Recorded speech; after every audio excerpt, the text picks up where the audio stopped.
அப்போ இந்த நேரத்தில் ரசூலுல்லாஹ் முதல்ல செஞ்சது என்ன வேலை செய்கிறாங்கன்னா, வசூல் ஃபண்டு தேவை, முதல்ல பணம் பொருளாதாரத்தை வந்து திரட்டணும் அப்படின்னு சொல்லி ஃபஸ்ட்டு ரசூலுல்லாஹ் செஞ்சது.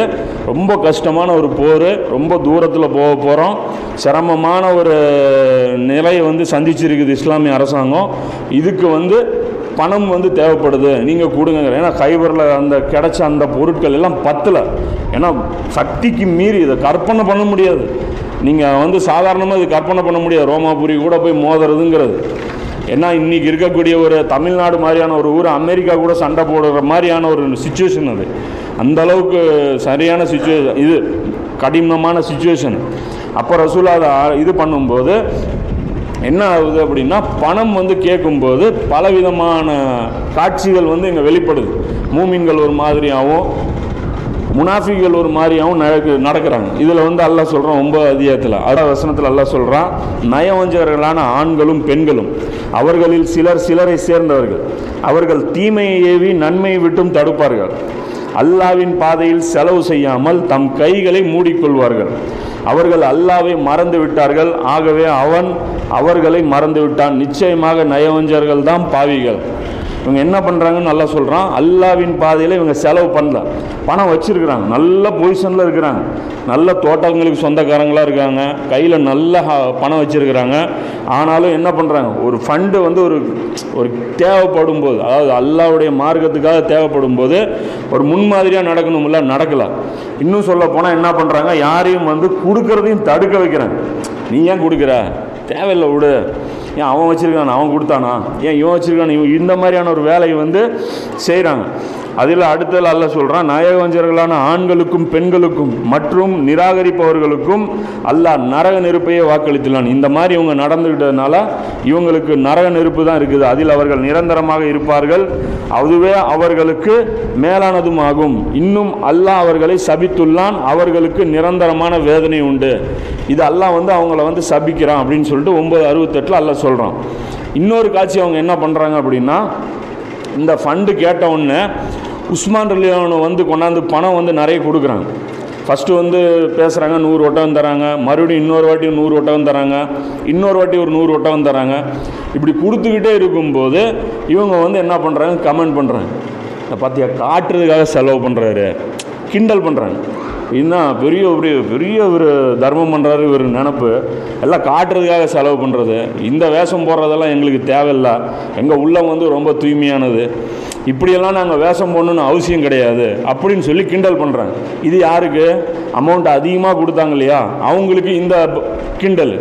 அதே கம்மியாக வந்து சில பேர் என்ன பண்ணுறாங்க, வர்றாங்க, வந்துட்டு ரசூலுல்லாஹ் கேட்டாங்களே என்ன பண்ணுறது அப்படின்னு சொல்லிட்டு அவங்க என்ன பண்ணுறாங்க, நேராக போய் நைட்டெல்லாம் வேலை செஞ்சு, ஒரு நாள்லாம் வேலை செஞ்சு என்ன கூலியாக கிடைக்குதோ அதை கொண்டு வந்து கொடுக்குறாங்க. இந்தாங்க அல்லாஹ்வுடைய தூதரே, என்னால் முடிஞ்சது இதுதான், என்கிட்ட பணம் இல்லை, உழைப்பு தான் வச்சுருக்கிறேன், என் உழைப்பு மூலமாக இதுதான் எனக்கு கிடச்சிது, இந்த அமௌண்ட்டு நீங்கள் வச்சிங்க அப்படின்னா இந்த பாருப்பா ரோமாபுரியை அடிக்கிறதுக்கு இந்த 50 பைசா தான் போக போகுது, இந்த 50 காசில் தான் இவங்க ஆயுதத்தை வாங்கி, இந்த 2 ரூபாவில் தான் இவங்க வாங்கி இதை பண்ண போகிறாங்க, இது போட்ட காசு இவனுக்கு திருப்பியும் வந்துடும்.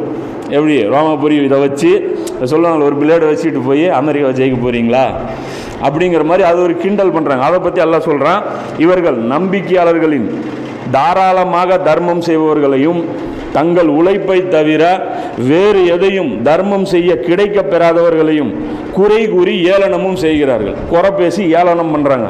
இந்த மாதிரியான ஆட்கள் பார்த்திங்கன்னா எல்லா ஜமாத்துலேயும் இருப்பாங்க.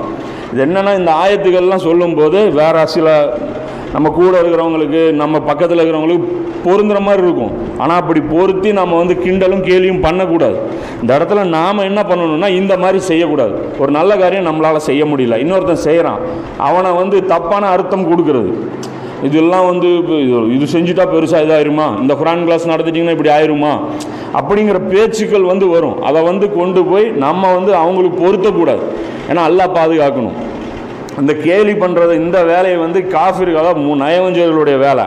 இதை வந்து தயவு செஞ்சு யாரும் பண்ணிடாதீங்க. இது வந்து இந்த மாதிரி குறை சொல்லி இருக்கிறாங்க, நாம் சொல்லக்கூடாது. அதுக்காகத்தான் இது சொல்கிறாங்க. இவங்க என்ன பண்ணுறாங்கன்னா, இந்த மாதிரி குறை கூறி ஏளனம் செய்கிறார்கள். இவர்களை அல்லாவும் ஏளனம் செய்கிறான். நீங்கள் என்னடா ஏலம் பண்ணுறது, நான் உங்களை ஏளனம் பண்ணுறேன், இவர்களுக்கு நோவினை தரும் வேதனை உண்டு அப்படின்னு சொல்லி அல்லாஹ் இது வந்து 9 அத்தியாயத்தில் 79 இந்த தௌபா, அதாவது இந்த தபுக் போர் பொறுத்த வரைக்கும் தௌபாவில் எப்படி வரும்னா சில வசனங்கள் 45 வரும். அது ஒரு 2 விஷயம் 3 விஷயத்தை பேசுவோம், பொருளாதாரத்தை பற்றி பேசும். அடுத்தது எல்லாம் அங்கே விட்டுருவோம், மறுபடியும் வந்து ஒரு வேறு டாபிக் பேசுவோம்.